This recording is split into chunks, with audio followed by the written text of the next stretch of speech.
Hey kids, you trying to get into Segment City? Well, you really shouldn't, because Segment City is a mature podcast, and listener discretion is advised. I'm just trying to look at... I know I'm in an alleyway. I know how I look, but I got some fireworks for you kids. I got snakes and I got sparklers. That's all I got. Oh, don't give me that.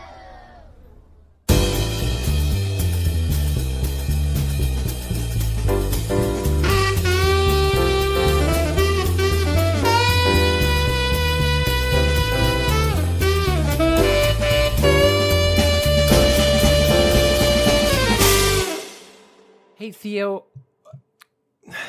could you do me a favor? Could you just witness me? Could you Hey, buddy, can you come on over? I'm right here, buddy. Listen to me, all right? You just gotta come over. Do it in 5 seconds. Give me 5 seconds. Can you just witness me? Come on. Listen, I've got a lot of things in my schedule. I think I can carve you out. 15 seconds. You got my attention. 15 seconds. I'll witness you. I'm selling silver spray paints for your teeth. It'll be it's the newest fad you see with all the war boys out there. We are obviously referencing Mad Mix, which we recently watched Fury Road. Mad Mix, I will say that's Mid Mix. Mad Mix sounds like it's a spicy Chex Mix alternative. Oh, I thought you were going to say that I was doing cultural appropriation of Australia. We're trying to do an Australian accent. Mid-mix, because I think that's how they would say it. Mid-mix. This is the story of the wasteland. But we watched Furiosa. Yeah, it's a good one. Furiosa's a great movie. Go and see it because it's not doing well in the It's box not doing office. that well, and it deserves a theater viewing, I think. It does deserve it. But you know what? You gotta witness it. You gotta witness go it. to the You theaters. can't have You gotta seen witness it. it. You can't have seen it if you haven't witnessed it. You gotta witness it. And because I thought about the spray cans in the Mad Max, I looked up. Did you know that people really got into spraying their mouth with cake paint? Like there's spray paint that's edible. That's really hey, that's a great idea. I like that idea a lot. And so people would just take it, and they have Amazon reviews, which I am currently fighting with this website's ad blocker. That's really good. But let me read some Amazon reviews of if I can get this to work. Why is it not letting? It's not. Hey, Will, can we make a pact? Can you witness me for 10 seconds while we make a pact? Okay. If we don't have Halloween costumes, can we go as War Boys? Can we you go as War Boys? Kind of be great. That would slap, right? That would kind of slap. I that's the only time I would willingly be shirtless for a Halloween costume. That's what I think, because I think that War Boys, really any body type works as a War Boy. It works. Yeah. It's like you just got to get yourself on like white paint, and then you do the big black like eyeliner around your eyes to make your eyes really big, and then you do the spray over your mouth. If you want to be fancy, you can get a bald cap. Yeah. Like add that in as well. Most of these reviews are just Fury Road references. My war boys use this all the time. A real step up from the toxic chrome spray paint, which was causing odd tumors. Oh, wait, in the world of Mad Max, they're worried about odd tumors? Excuse you. I mean, this is people jokingly having Amazon reviews. I don't think people are actually getting, because if you have toxic spray paint, you're not going to get like a tumor. You're going to just die. You're going to die.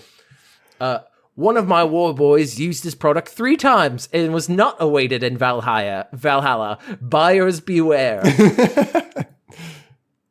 And then, we cannot guarantee that this product will ensure your path to Valhalla. However, we can guarantee that it will make your desserts look really cool. Make them look cool. They're trying. And then, of course, I buy, I return, I buy again. It's a good one. I like that a lot. That is another good one. And you know what? Segment City is on the Fury Road. It is on the interstate that is known as the Fury Road. They won't tell you that. They won't tell you that until you're on it and people start honking and throwing sticks with grenades on the end at you, and you gotta start swerving. Yeah, it's listen, rough. you gotta fill your tank with gasoline, and you gotta get out on the road. Find out what's in store for you in Segment City. and the wasteland of Segment City. My name is Will Kane, and I'm a war pig. Squee, squee. And I'm Theo Simagos, and I'm the mayor of Gastown, baby. that was the most shock joke we've ever done. It came in with the fully worked. All right. And this is a podcast in which Theo and we present segments each week, and we dumpster dive our way through the internet to get those good comedy morsels, package them up for you for segments. And Theo, this is... I told you about this when we did see Furiosa, but I'm going to use this as a Will Stupid Thought. My girlfriend, Annie, didn't know about the Bad Boys. Bad Boys movie. Bad Boys, the movie with Will Smith. Yeah. And this is Will Stupid Thought, by the way. I feel like I'm getting ahead of myself. But Annie one day just turned to me and said, there's a movie called Bad Boys? And I was like, yeah, there's like I think they're coming out with the third one soon. She's like, the fourth one. The fourth one. I'm sorry. It's the fourth one. I didn't even know it was the fourth one. We got Bad Boys, the original 1995 film. Did you know? Did you know when back that about?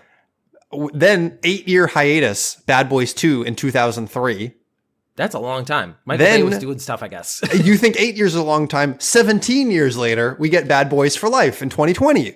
Martin Lawrence can't deal with this. The man is he's doing it at his age, honestly. It does say that in June 2008, which is 5 years after Bad Boys 2, in June 2008, Michael Bay stated that he may direct Bad Boys for Life, but the greatest obstacles to the potential sequel would be the cost, as he and Will Smith demand some of the highest salaries in the film industry. And then in the year 2024, they decided, you know who doesn't deserve to get paid? William Smith. William Smith doesn't deserve our money, so now we can get him on the cheap. We can do Bad Boys Ride or Die, the one coming out in 2024. Interesting. We also, we watched a trailer for it. Will Smith looks like he has not aged a day. I think he's doing the bathing in virgin blood kind of therapy to retain his youth. Some combination of hair dyeing and CGI. Oh, yes, absolutely. But this got me thinking... so she had never heard about this. Is there, Theo, is there something that you learned about way too late or missed the boat on? And I added that second part because, like, what you missed, I realized that was like, what did you forget? Which is hard to... I have a few that I can fire yours off. Let me think while I hear yours. I've brought this up on the podcast multiple times. The concept of Elf on a Shelf really confused me for a long time because it got inserted into the pop culture and I didn't know it was from like a book in 2001. I think we did an entire segment in our Christmas episode of ours. But Elf on the Shelf, specifically for a movie that I missed and then never saw because I was like, I'm not going to see this alone, was the movie Sausage Party. Which, because we were in college when it came out, and all of my friends... Is this Seth Rogen? All of his friends, and they're all just CGI, like sausages and potatoes, and they're getting eaten and stuff. Yeah. And apparently it was really, really bad for CGI artists, like they didn't pay them or whatever. So like, technically it's good I didn't give them money, but I was like, there's no way in hell I'm not seeing this with a bunch of my dumbass friends. Like I'm not going to go to the theater alone. I feel like I missed the boat on a lot of like CGI children's movies. Like I only watched the first of How to Train Your Dragon. I didn't even watch How to Train Your Dragon until like last year. Despicable Me, Madagascar, Kung Fu Panda. Kung Fu Panda is an absolute banger, and everyone should watch it. I will say I missed the boat on Moana. I never saw it, and I feel like never saw it. And I guess like now I'm just like, well, it's been this long. I think I'm past the point where it was relevant, so I guess it's over. Something crazy about movies coming out? They're doing Moana 2, as well as a live action remake of Moana. So Theo, you're gonna get your chance. Yeah, of course they are. But I'm also not. But like the time between is so. I wouldn't say I missed the boat on live action remakes so much as I intentionally said, "Sir, please take my ticket. I do not want a ticket for this boat. Let me die. Let me live." And then. I will say that in a similar vein to Sausage Party, I missed the boat on watching The Hangover when it was supposedly funny. Because it came out in like when we were in like early high school. Yeah, when it was supposedly funny. The first one is the only one Because I watched the Hangover when I was like late into my college years, and I was like, this. I don't know if if it doesn't hold up or if it just doesn't hit. Like I don't know. I don't know what the deal is. Like for me, it did not hit, and I was like, this is what everybody has been saying is so funny. This really? Yeah, that I could absolutely see being aged, as well as I didn't watch Bridesmaids. That was a huge I've never one seen it for a either. while. I've never seen it either. Where I feel like that's a similar kind of like raunchy humor-ish with a group of friends. Like that was more like 2010s kinds of movies. I will say that something I did not miss the boat on was my babysitter when I was in like 6th grade showed me Napoleon Dynamite. And I was too young to understand what the jokes were. Oh yeah, that's the rough one. It wasn't that I missed the boat so much as I didn't understand the boat. You got on the boat too early. Too early. I was on the boat too early, and then I watched it. I watched it like a few years later, and I was like, "This is funny. I get it. I get it now." Yeah, that was one of those movies that they would throw on in like middle school and high school. Whenever like they just were like, "Yeah, whatever." Napoleon Dynamite. Everyone likes it.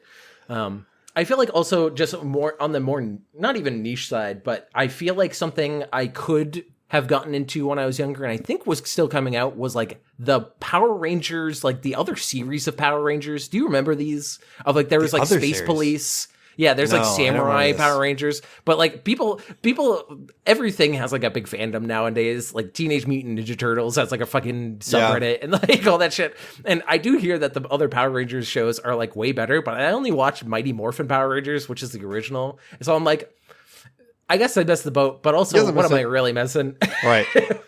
But anyway, that was just a little beginning segment. Hopefully your next segment's gonna be a nice little meal. Before we fully vacate this segment, I think to wrap it full circle, okay, you need to tell your girlfriend that not only did she not know that Bad Boys was a series, but that the last one that came out grossed $426 million at the box office. Literally twice the amount of money that you're about to say. That's insane. I was going to be like, whoa, that's a lot.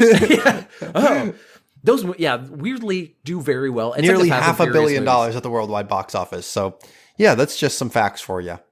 Yeah. You don't see that for Boondock Saints, do you? No. No respect on the Boondock Saints. All right, but let's get into your next segment. Let's get into my next segment. Well, this one's in the news from thebostonglobe.com, a website that I actually frequent, and I realized this headline deserved to make to the podcast. And this article is entitled "Lobster-shaped monster truck takes down utility pole and power in much of a Maine town." That I did not know. Once you start a title with lobster-shaped truck, lobster-shaped monster truck, there's no other. You cannot figure out what's going to happen next. Not even an AI can figure out what you're going to say next. Insane. Tell me about this lobster monster truck. Yes, I will. An airborne monster truck shaped like a lobster pinched an overhead utility wire in Maine on Saturday afternoon, injuring at least 2 spectators, according to police. And I need to send you the image because I need to see it. Because this lobster monster truck is called Crushstation. And it's very good.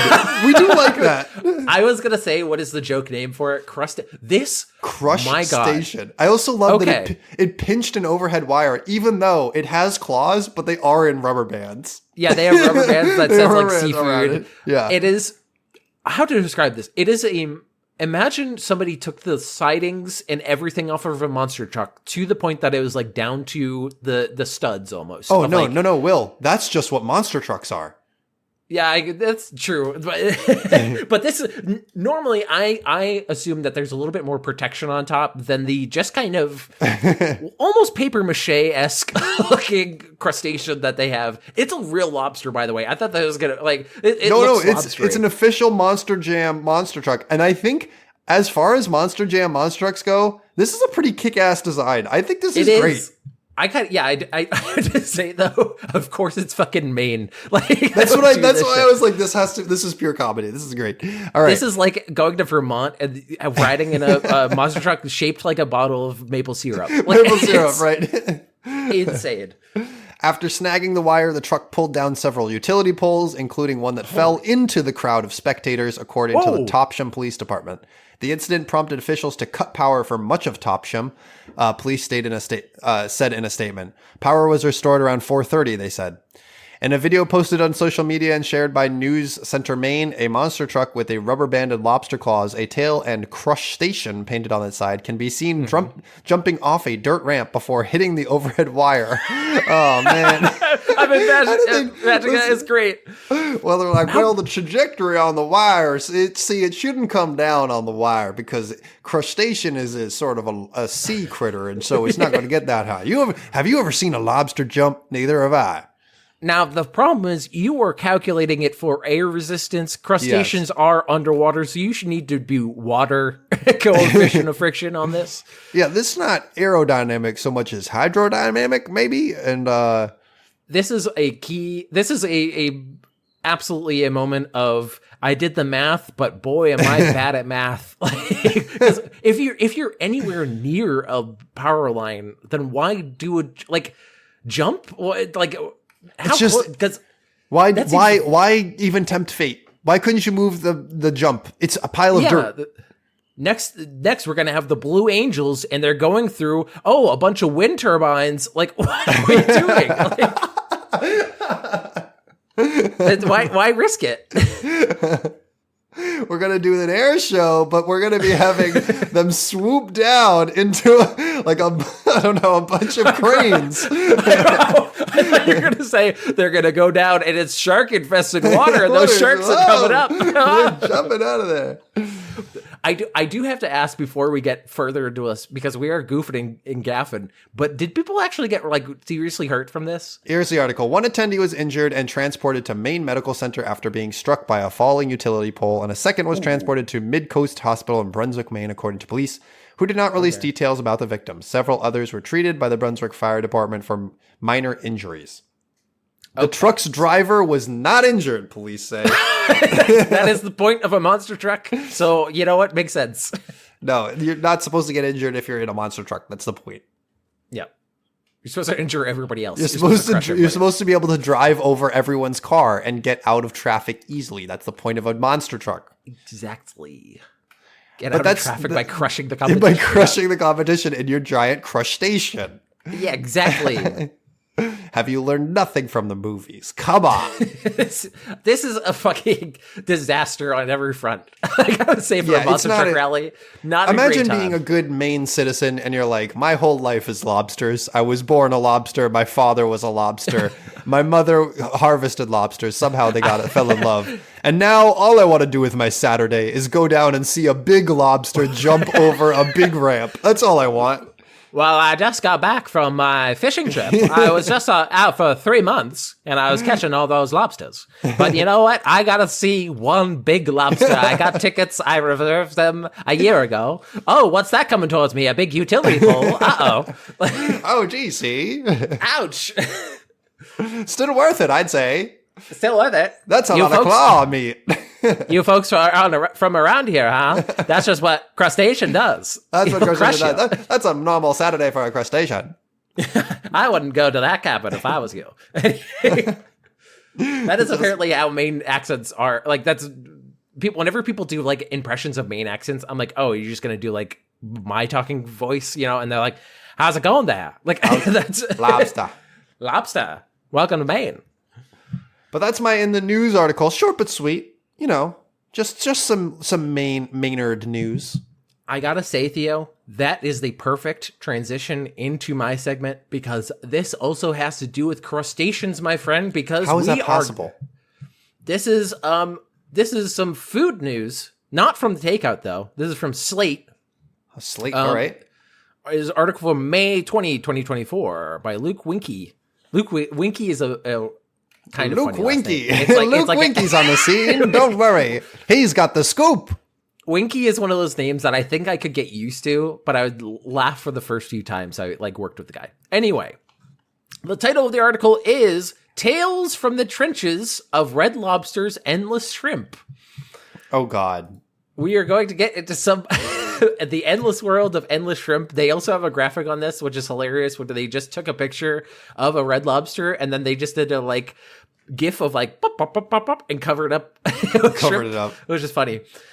Anyway, endless anything, I would say. Endless is a bad idea. It's a bad concept for a business. Unless you build the entire business around it. Because there are like buffets that do pretty well. But for shrimp, for a relatively high cost item, we'll get into it. Red Lobster officially filed for bankruptcy on Monday. I don't know if you knew that. They filed for bankruptcy. A grim week that saw nearly 100 stores shut down around the country. Because they've been giving away all these shrimp, you bimbos. That is a big part of it. The restaurant chain has cycled through multiple owners and leadership cabals over the past 10 years. Cabals? Cabals. Welcome. We will induct into the order of the lobster. Hear me, brothers. We shall bring them back from the brink, and then we shall take over the world with crustaceans.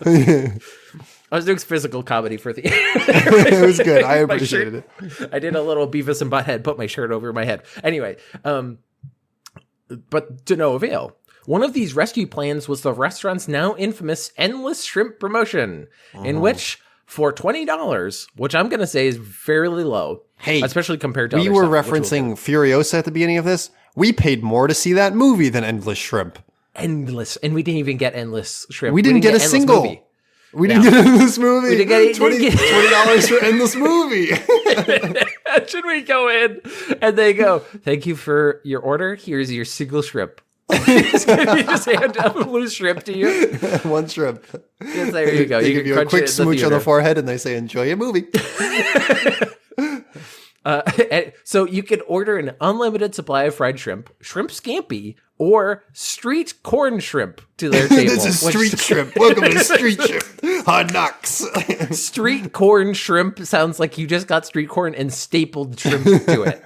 Yes. What is that? Gross. The plan, as far as I can tell, was for guests to fill up on just enough shellfish to preserve Red Lobster's profit margin. It backfired spectacularly. The restaurant's clientele scarfed down enough shrimp to accumulate an $11 million operating loss in the fourth quarter of 2023. Of course, the the customers of Red Lobster, you haven't seen my final form. Oh, Theo, we will hear quotes from employees, and they are absolute food service stories. Anyway, of course, the actual reasons Red Lobster is circling the drain are more complicated than a runaway shrimp promotion. Business Insider's Emily Stewart explained the long pattern of bad financial decisions that spelled doom for the restaurant. The worst of all being the divestment of Red Lobster's property holdings in order to rent them back on punitive leases, adding massive overhead. As Ray Kroc knows, who's the guy who found, or quote unquote, founded McDonald's, he took over McDonald's and made it what it was. You're in the real estate business, which is a famous quote of his. We're not in the burger business. We're in the real estate business because they have so many stores, and that's how I think that's how they get a lot of money. But after talking to many Red Lobster employees over the past month, some of whom were laid off without any notice last week, what I can say with confidence is that the Endless Shrimp deal was hell on earth for the servers, cook, and bussers who are keeping Red Lobster afloat. It doesn't take you. Hey, they should have it mandatory for every board meeting. They just have one boots on the ground employee in the room to be like, hey guys, I know you guys want to give away all this shrimp, but what if I told you that people are going to create a slip and slide with the amount of linguine they spill on the floor, and it's not going to be a fun time? They would say, who let this man in here? And then they wouldn't listen to that guy. They would say, who let this pour in here? Yeah. Quick, away! Get your gloves on and throw them away with those. You don't want to touch them. They told me the deal was a fitting capstone to an iconic, if deeply mediocre chain that's been drifting out to sea for some time. Yeah. Oof. I'm going to say, for just transparency, I've never been to a Red Lobster. I've been once when I was a kid, and I didn't. Sounds about right. I think at that point, I used to be scared of lobsters. This is a true confession. One time my dad ordered lobster at a restaurant, and he started teasing me with it, and I broke down and started crying because I did not like the fact that its beady little black eyes were looking at me. Wasn't a big fan of that. And how did that make you feel? Make me feel like I want to eat unlimited shrimp. Yes! Let's go. and the comeback that you've made so much progress that you have shown me Crushstation. Crushstation. Literally one of your things. Where I am rooting on Crushstation because I wanted to succeed, but also stop hurting people. Quote, I had a guy come in with his family. It was a family of 5. And he did 16 rounds of shrimp scampi, said James Burke, a 23. Christ. 16 rounds, said a 23-year-old in New Jersey who, until very recently, worked at a Red Lobster. He was there for over 2 hours on a busy Friday night. They had one of my biggest tables. I just had to watch this man eat plates upon plates of scampi, which isn't even served over pasta. It's shrimp in garlic wine butter. It was so gross. What? It's just 16 plates of shrimp? And now you and I have the same moment where I feel like I could fix their business very easily with the concept of, like, this deal in particular. Add fucking pasta to the goddamn shrimp 90% of that dish pasta. Yeah, that's so cheap. That's why Olive Garden has unlimited breadsticks, you fucking morons. It's because they're so cheap. In bulk, like get a huge thing of do you know how much a bread do you know how much a plate of pasta costs you as a restaurant? Probably maximum $1. Please. Yeah, so it does. They don't say what the street corn is, because, like, does the street corn shrimp have street corn with it? I don't know. If they don't have pasta with shrimp scampi, who knows? Burke quickly noticed 2 major problems with the shrimp promotion. I mean, technically we've identified one. 3. Yeah. First, the most important, a $20 charge for dinner is fairly low compared with the Red Lobster's menu. According to Burke, the average entree price at the restaurant is around $35, which I'm going to say that's an eye-watering $35. It is, but it's like it's a seafood restaurant, right? Like, it is. It's a little more pricey. It is. That's definitely expensive. But also, if you tell me you can have a plate of shrimp, if you can have one plate of shrimp for $20, I'm like, that's probably that's a good eating. Deal. Yeah, that's and then they just keep bringing 16 rounds of shrimp, and they're like pretty good. Absolutely nuts. Which means that once the all-you-can-eat format became a permanent fixture in the company's dining rooms last fall, he was suddenly making far less on tips, which is also interesting. Yep, quote, because they're now taking more time and they're not ordering as much. Yep. I usually made $200 a night before enlist, said Steve, another Red Lobster employee who asked to remain anonymous. Then I should do a different voice than my New Jersey voice. Once it became a thing, I was down to 90. Is me trying to do the witness protection voice. Yeah, because if someone orders a $20 plate and that's all they eat, you're entitled to $4 in a 20% tip. So like for 2 hours of service. And also, like you said, there was also the fact that when parties arrived at Red Lobster looking to pig out on a barge full of shrimp, they simply wouldn't leave. Burke's experience serving a man who put away 16 servings over the course of 2 hours was actually mild compared to what some of the stories I've heard. Josie, 19, who also asked to be anonymous, worked at a now shuttered Kansas City Red Lobster, where she watched a solo diner take down 30 orders of fried shrimp within 4 hours. Holy shit. Wait, 4 hours? You got what? 4 hours? 4 hours. I feel like you have to have a store policy that's like you get the table for a maximum of 2. Like even 2 hours is a long time. Because when we go to eat, we sometimes go and eat unlimited sushi, and like there's limits. They should. That was absolutely. They should have. There's limits, but I think that in unlimited sushi they give you the table for like an hour and a half, and even that feels reasonable. I mean, the food's coming out at a reasonable clip. Like they're not dragging their heels on getting you the food, but it's just to say like you can't sit here for 6 hours. You have to leave. If you're not ordering food, the waiter's going to come up to you and like hand you the sheet, and if you go no, we're good, then they're just going to bring you the check, and then you got to go. You have to understand that it's one meal. It's one meal. You don't get more than that. Yeah. According to the nutritional information on Red Lobster's website, that's something like 14,000 calories, which in a day you're supposed to get 2,000 calories. So he got 7 times the daily caloric so you're good for the week. Yeah, you're good for the week. That's how it works. Quote, he was a skinny guy too, Josie said. I was like, where's it all going? Which people have probably said to you if you They have said that to me. What, you got a hollow leg? Where's it all going? And then they go to me and they pat my stomach and they go, we know where this is going. But the top thing employees will not miss about Red Lobster are the arguments and confrontation they'd frequently endure while informing customers about the rules that came buoyed to the endless shrimp deal. There are rules, but they're so basic and not like we were talking about like timing and like that feels like how to like not complex things, but like you thought out things. They didn't even, these are like base level things that people are going to be complaining about. For example, guests could not request a box to take their endless shrimp home, nor could they share their servings with the rest of the table. Yeah, also makes sense. Also makes sense. In other words, only one phasmagoric shrimp binge per person. Phasmagoric is a word that I don't read a lot. You had groups coming in expecting to feed their whole family with one order of endless shrimp, Josie said. I would get screamed at.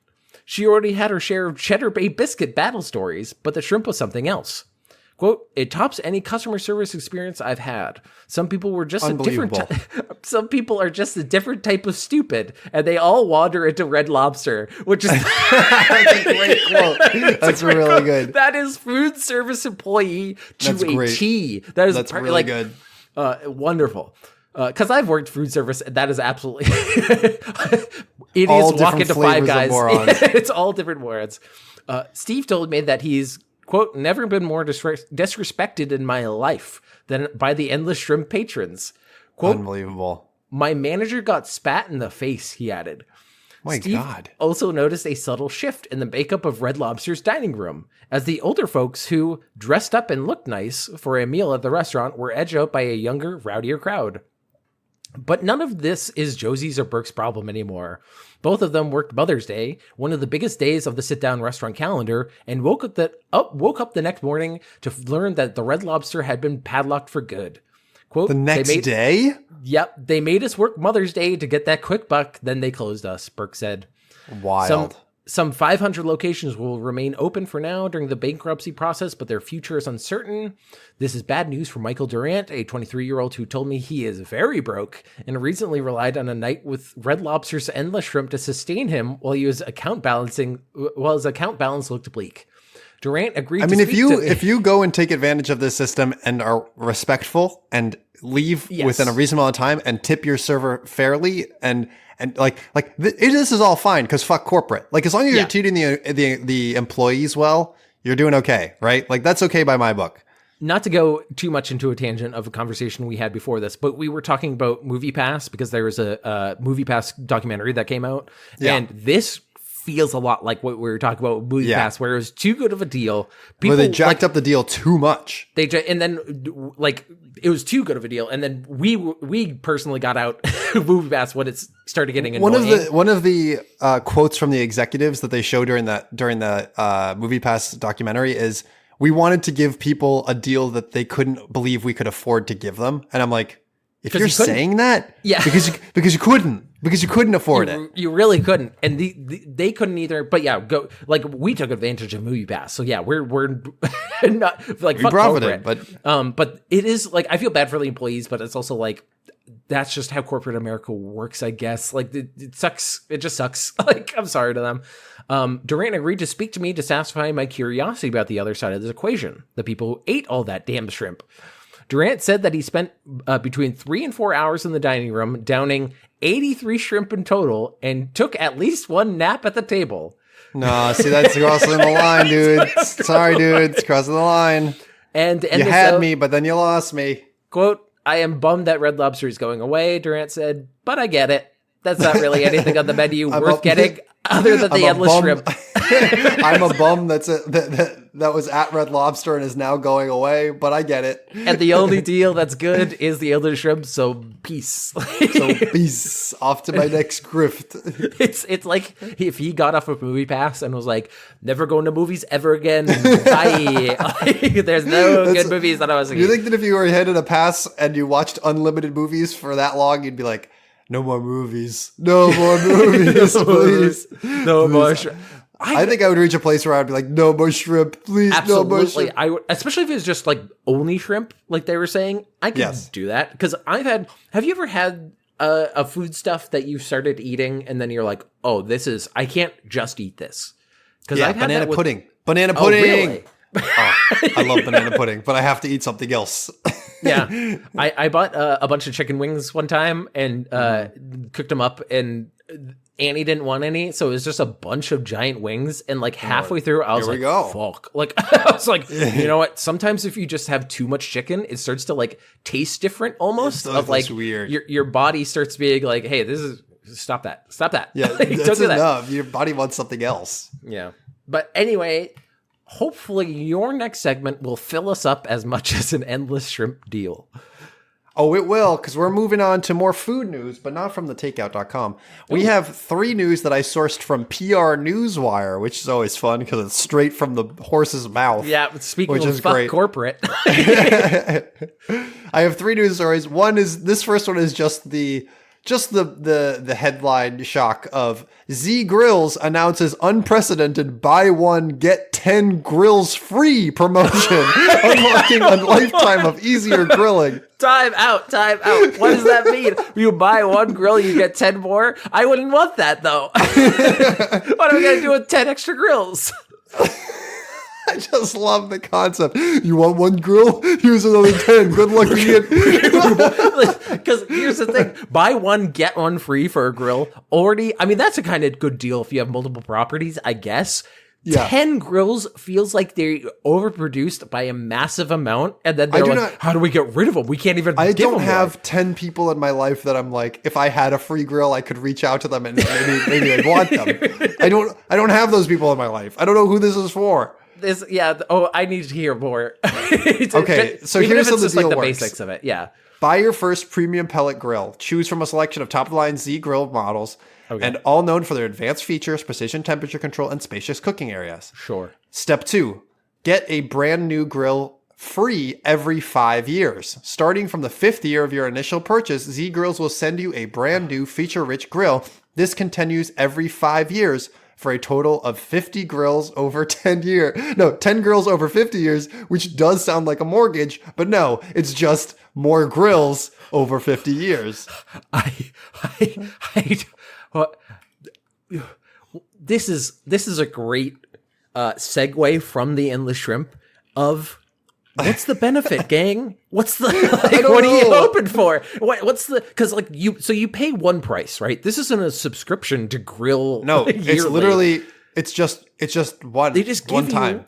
Wow, that's great deal, I guess. But like, are they shitty grills so that you need a new one every like couple of years? I don't know. They're pellet grills, so presumably they want you to buy the fuel pellets, but. Maybe it's like a printer. It's easier to make the printer than they charge you a lot for the ink.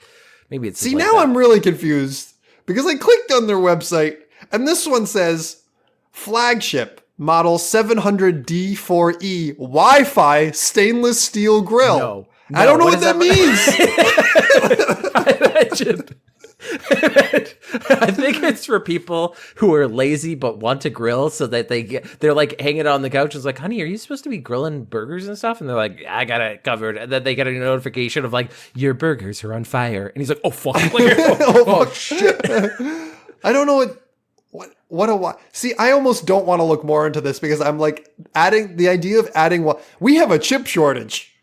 We have a chip shortage. We do have a chip shortage, and these motherfuckers are giving it away. They're giving away 10 free grills in their Wi-Fi enabled grills. It's fucking morons. This is the day of why are people so stupid by giving you these great deals, and then they're like, why are we losing so much money? Like, but wait, I thought this business model was good though. This is gonna be a great business model. We give a grill every time, and it'll have 5G next time. 5G, baby. It'll cook your meat with pure 5G. It'll on the burgers. It'll actually have an imprint of the Illuminati symbol. It'll do it for you. It's great. It's really good. Next up is a link to alwaysatreat.com, which I found through PR Newswire because apparently June is National Candy Month.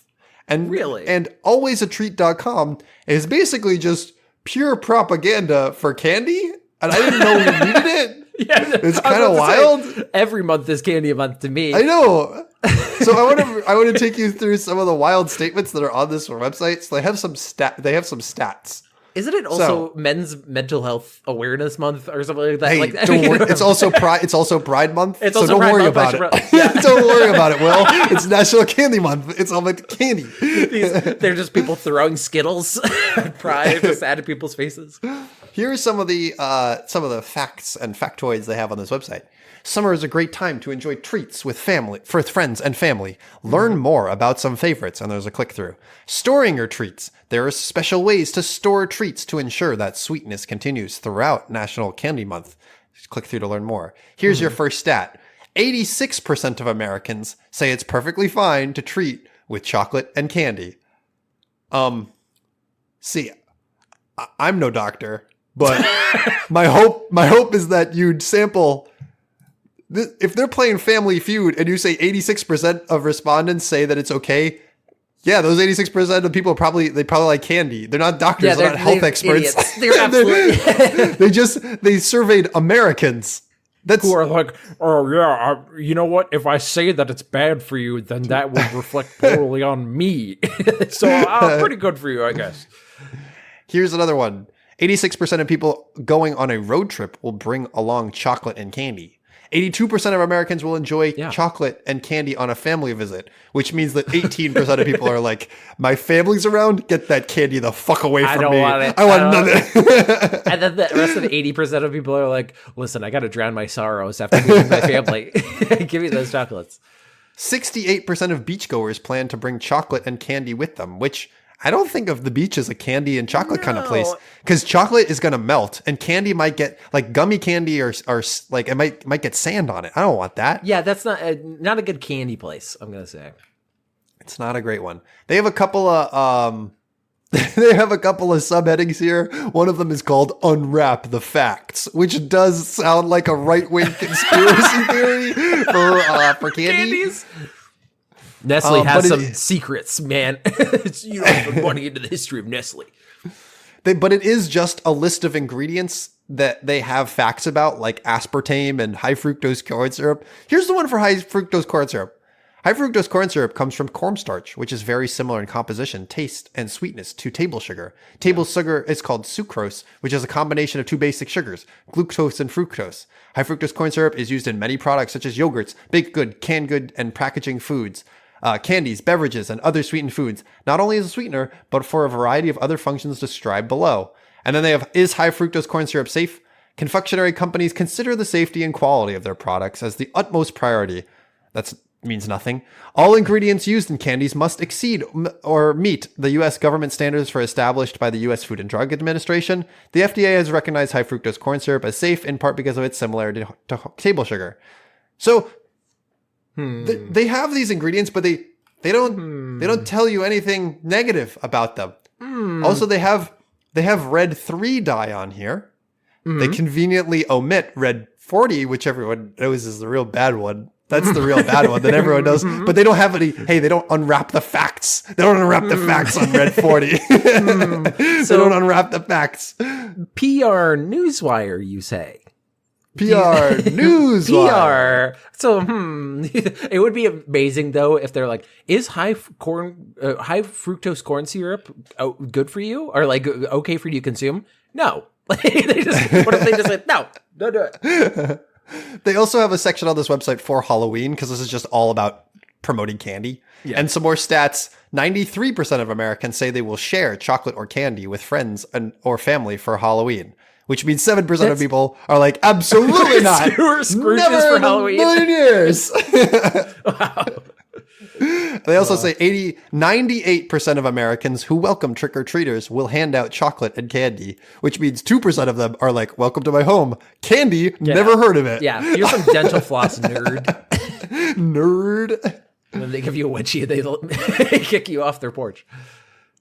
They also say in very small text, most people in the U.S. enjoy chocolate and candy 2 to 3 times per week, averaging about 40 calories and about 1 teaspoon of added sugar per day, which if you have ever eaten candy, you know You don't stop at That 40 is- calories. I Get was the gonna hell out of say- here. I'm sorry. 40 is this calories, that's nothing. Self-reported, I would say. That, me, Self-reported. moi, I only have, just a little smackerel, a little morsel of candy. Oh, I don't pig out on an entire bag of M&Ms every day. No, certainly not. That Certainly would be not. insane. So, yeah, that's all the propaganda for you today. God, I am a little lightheaded from just the airiness of the airheaded PR Yeah, news, but also just the fucking insane. What? Come on, what is? I do find these facts interesting. I don't know if I'm gonna trust the statistics. Do they have like a source of that would be trusted, or are they just like just trust us? They polled just Americans. So Great. don't trust these facts. Okay, that's the worst fact. Yeah. They don't have any backing to any of this. It means nothing. And then if you did like a same thing in like Nigeria, it's like 1% of people had chocolate this year. So, or like, just like oh, other God. like Japan, they don't have probably as much candy. Like there's Americans fucking eat so much candy. So much candy, and they don't listen. We're not good at stopping after 40 calories. I guarantee you. Absolutely not. But I hope your next segment gives me as much of a sugar rush as that just did. I mean, it'll give you some kind of rush. But before I have a tab open that I remember that I did a little research and it led to something that I didn't know about. Because in the Red Lobster thing, it mentioned, this person was at a Red Lobster in Kansas City. And I was like, oh, yeah, and for some reason, I was like, okay, let me look up a map of Kansas City. Because I didn't know a lot about it. Before you look up the map of Kansas City, can we look up a map of the United States and find out where the nearest body of water to Kansas City is? that was actually my exact thought process of like how far, because I was like, this is in Missouri, right? Like that's Midwest. Like it's literally in the center of the country. I did not know this, and people might scoff at this. Kansas City, half of it is in Kansas, half of it is in Missouri. Like I did not know that. That's kind of wild. Yeah, it's like I didn't know that either. and it seems to be like the line is on the Missouri River, which is interesting. And then it kind of just like goes down at a certain point, just like cuts the city in half. Interesting little fact. But Kansas City, Missouri. You know what's Yeah, look interesting at that. It's right on the boarding. What's that? to ponder is how to do certain things, right? Because we're now in the segment how to, and this is from WikiHow. We're gonna figure out what to do if you've fallen in love with a fictional character. Oh no! I need this advice. Will, I need this. You do need Come this, on, Neil. Will. I was going to ask you first off, have you ever fallen in love with a fictional character? Listen, you ever seen Sokka? That body. Oh, it's ripping, baby. His jokes, his boomerang. His love jokes, that his man. love of meat. Oh, God, I love him. I feel like I can't remember a specific character, but I have like left movies and things like that being like, oh my God, I like having a little crush on like maybe the female lead or like something like that. Like I've had moments where I have fallen in love. I'm not even going to say falling in love. I had a crush that only comes from you being like, this is a fictional character that is also played by a person who does not have any interest in me. Like I have a realistic what separation. a wild way to phrase it. You're like, all right, I understand the facts of this. I understand the facts of this relationship, and I buy in. I'm willing to buy in. I bring that up only because the advice they give is for people who have fallen in love. Yikes. So falling in love with a fictional character is nothing out of the ordinary, and many people have found themselves emotionally attached to a character, book, movie, TV show, or video game. And I'm going to say, yeah, absolutely. To a degree, though. Like my crush example, Yeah. I think it's to a degree. Romance with a fictional character can also be a good opportunity to find an outlet for your creativity and to learn more about yourself. They want you to write fan fiction. Absolutely, that is one of the things. That being said, you do want to be careful that these romantic feelings don't prevent you from living your life or having real romantic relationships. That is mental illness, my friend. Yeah. I think I've said that exact phrase of 2 other WikiHow articles. So that. I'm no doctor, but that. Keep reading to learn how to cope with all these emotions and how to make sure your favorite fictional character stays in their fantasy world. So, method 1, Wait, that's a wild way to phrase it. To keep reading to make sure that they stay in their fantasy world. If you don't keep reading, they're going to come out of the fantasy world, which is exactly what you want. It's like Inkart or whatever. Like, people are coming out of books. Step 1, and this method 1, I should say, sharing your love with others. And I don't think I've reacted as negatively to a piece of advice on WikiHow than this entire section. Because let's just get right into it. Step 1, no, you are not alone. You're not the only person attracted to fictional character. Chances are you aren't even the only person attracted to your particular character. Perfectly normal. Perfectly, it is normal to a degree. 2, talk about it with your friends. Now, I don't know. They better be pretty close friends who aren't going to razz you. Yeah, I was going to say, Theo, if I came up to you and I was like, hey, I need to be extremely vulnerable. I got to be vulnerable. I love Sokka. Sokka from Avatar of the Last Airbender. He's mine. Stay away from him. Yeah. He's mine. He's only mine. That top knot? Fuck, dude. No, they have to really be good friends who are also into it. Chances are you aren't the only one in your circle of friends to follow a certain type of fiction. Even if you're not exactly interested in the exact book you're reading or show you're watching, they may be able to understand some of the feelings you have. I'm going to also say they have images, of course, with WikiHow articles. For some reason, normally they're pretty like gender neutral in terms of like, oh, we're going to have men characters and female characters. These, for some reason, it's all female avatars for this. And I don't know if that's them specifically saying that this is like women enjoy this more. Which is a fact that women enjoy, like all based on even just Amazon erotica. One of the segments we do on this, all the erotica we read about is targeted at women. So I feel like this. I would say also like stereotypically, like females read more than men. I would say. I don't know if this numbers back that up, but in sort of common knowledge that I'm aware of. It's men are more visual and women enjoy more of the written word, especially when it comes to love and stuff. So 3. Yeah, dude, fucking Mad Max gotta witness me, baby. Witness me. This isn't for girls. Get out of here, Furiosa. You're not supposed to be here. Get out. Number 3, which I'm not I'm in love with Morton Joe. Get out of here. I hope you and your wives, Morton.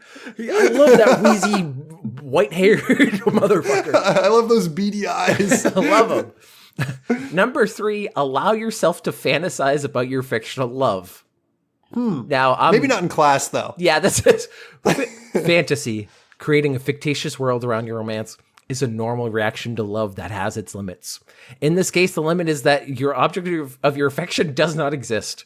Your fantasy can take any kind of form. You may picture a physical relationship. You may imagine getting married and living your life together.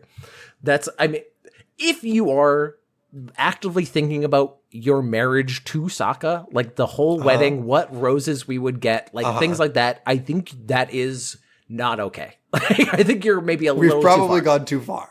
A little too far. Number 4, Theo, write fan fiction. I'm not even gonna get into it. Yeah, if you're into drawing, draw your favorite character. If you like writing, write him. I also love that Sokka is kind of a tragic character to pick for this because he was into a girl and then she turned into the moon. Like, what do you do with that? She turned into the moon.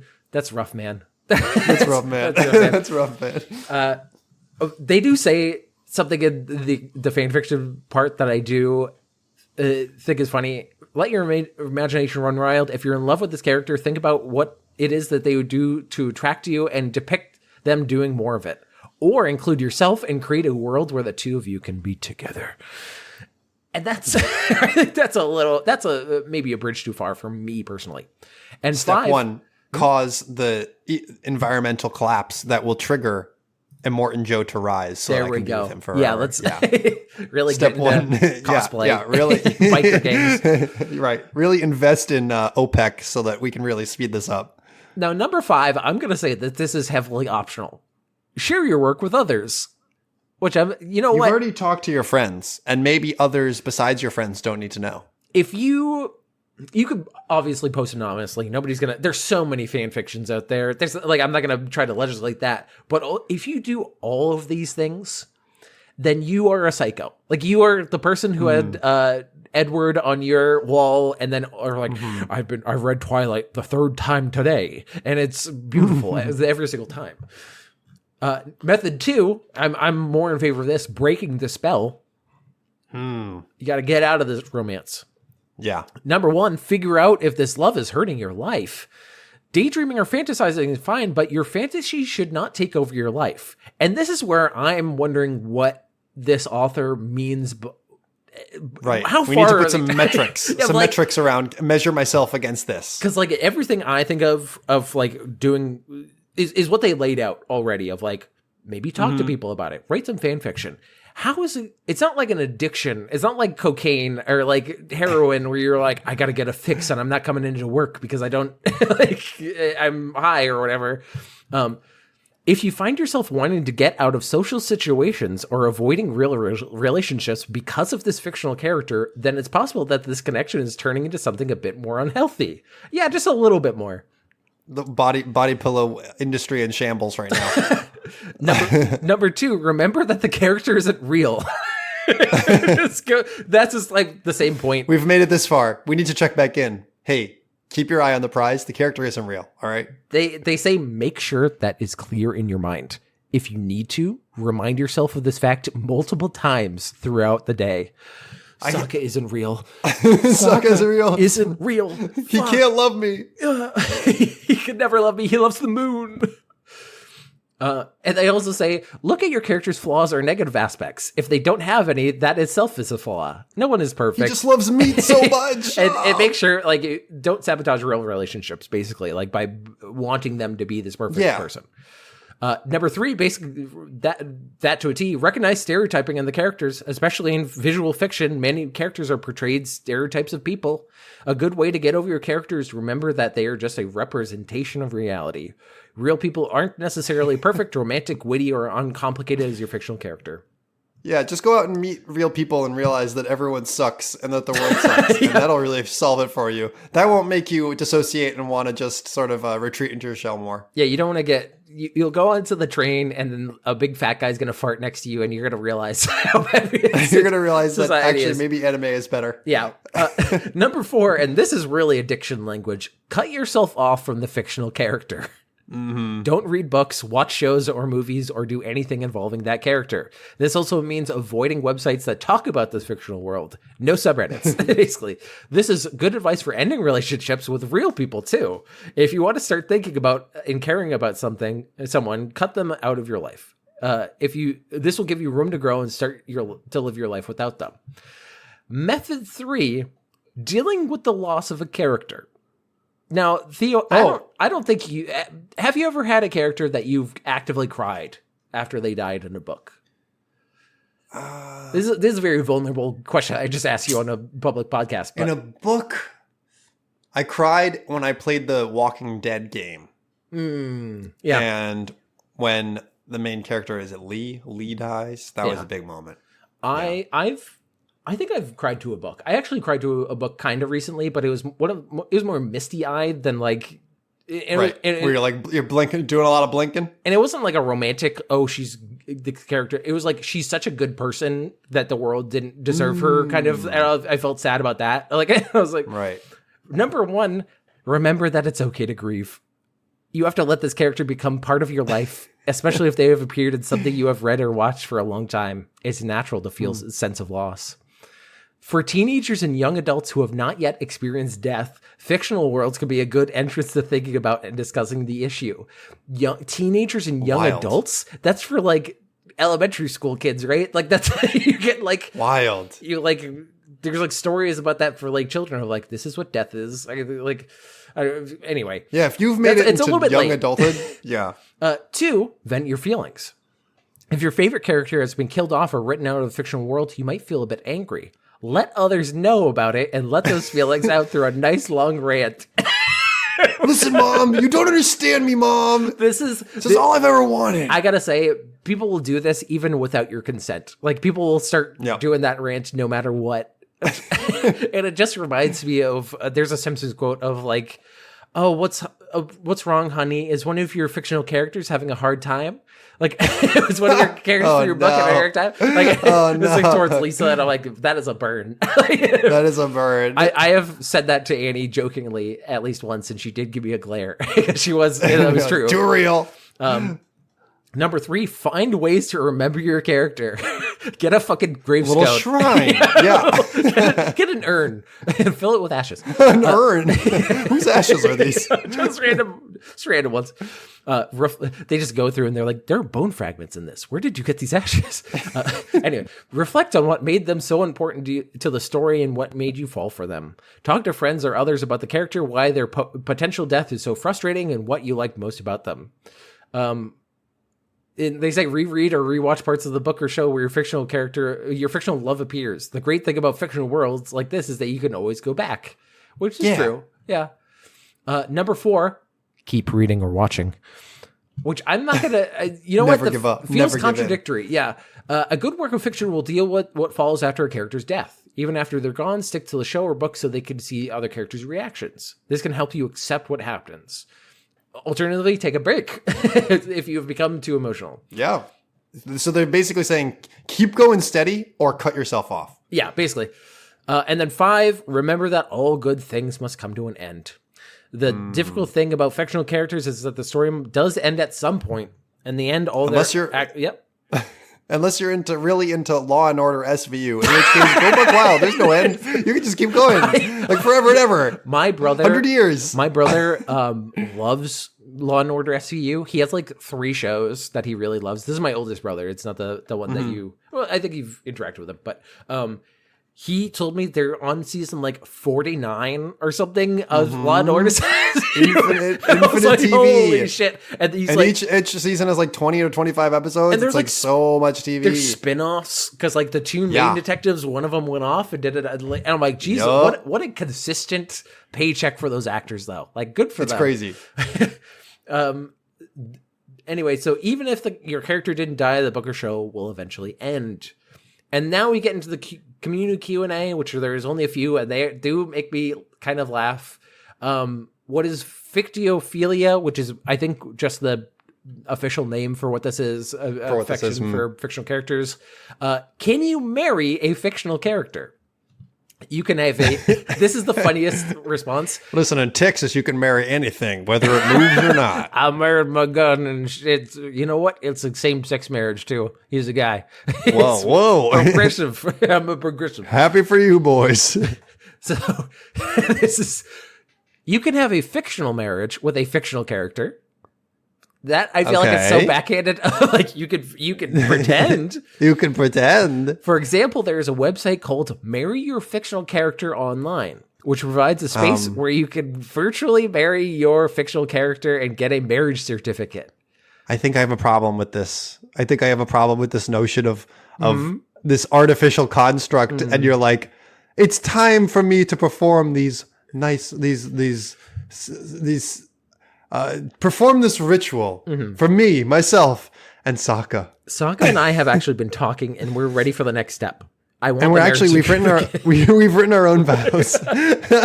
we're thinking about having the ceremony on Sozin's Comet because I mean it's virtual. Why not? And by the way, marry your fictional character online. Got to do more research into that. I didn't have enough time, but that might be a thing for next episode. That might be a thing for you. There you go. Official certificate. In Japan, marrying anime characters sometimes takes place using virtual reality ceremonies. Or you could create your own ceremony at home, either by yourself or inviting other fictional character fans to attend. And you can have all the usual trappings of a wedding, from wedding clothes to reception food. All such marriages are fictional and internally created. They are also not legally recognized. That is an important point. There's not legally. I can't hang out this weekend. I'm going wedding dress shopping to marry my anime wife. Oh, really? You're going to finally tie the knot with Sokka? Wow. Yeah. Wow. Could you, especially you, Theo Sapakos, I think you would I think you would like almost immediately message me or like call me. Like we don't call each other all that much. I think you would call me. Like this is an emergency. Like, hey, listen to this shit. Like I think you would. We need to hear this. Yeah, because I would go if a friend said to me, "I am marrying my fictional character. We're having a wedding reception. Would you like to come?" I think I would probably say yes because just out of a like. All right, let's see what this shit is. Like, let me get my popcorn. Let me see. It would be a backhanded accept of the invitation. By the way, I did going off of RSVPs. I did a RSVP for a friend's wedding, and there was a thing that said, "Would you like to send a message to the bride and groom?" And I was tempted to just write yes. Yes.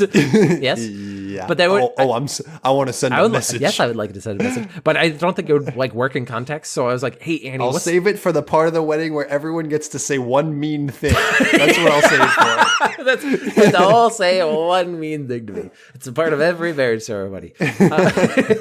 But I was like, Annie, what is the funniest thing that we could write in this that would like, what do I do? And she was like, "Is there a character limit?"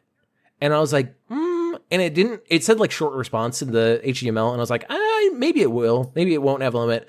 And she's like, you can just find the B-movie script online, you know?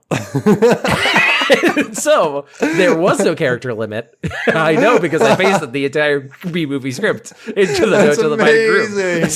That's amazing. So anyway, that was a little tangent before we get the last question. What if this character is/was a horrible person, but you still feel a strong emotional attachment anyway? So this is somebody who's like full Harley Quinn, I guess, that is like, I love the Joker, even though he's murdered 10 billion people. All characters, regardless of how wicked, have some virtue or trait that makes them interesting or engaging. That's how stories move. This character clearly left an impression on you for some reason. You may feel the way you do for him/her because of something they did or said, or possibly just by their role in the story. Maybe there's something you admire about this person, even if they are/were horrible. Which that is also an interesting thing of like the bad boy in stories and how people get attached to them. But we have come to, I'm going to end the podcast with the last part of this. Remember, everybody. All good things must come to an end, right? That's true. Fictional romances got to come to an end. Red Lobster apparently has got to come to an end. Power for that main town had to come to an end.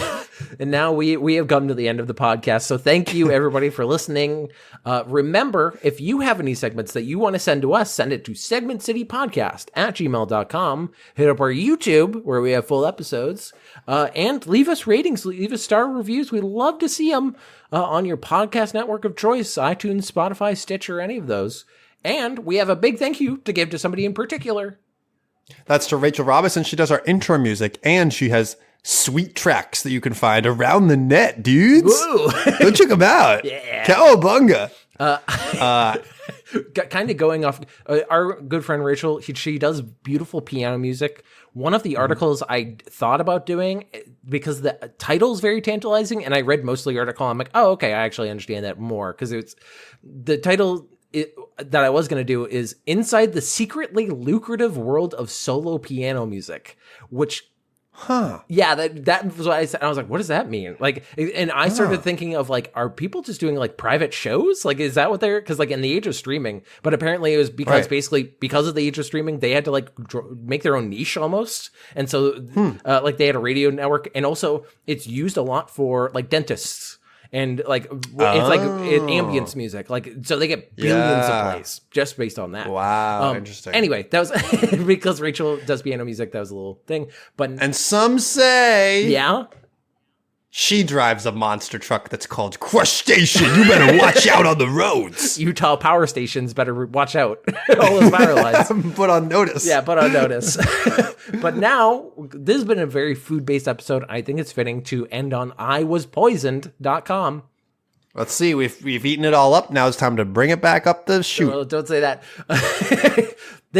We had a little bit of a scientist here. I think somebody's done a little bit of I'm research. a bit of a scientist myself. Yeah, this is Progresso chicken tortilla soup from Kroger, from Sugar Hill, Georgia, USA.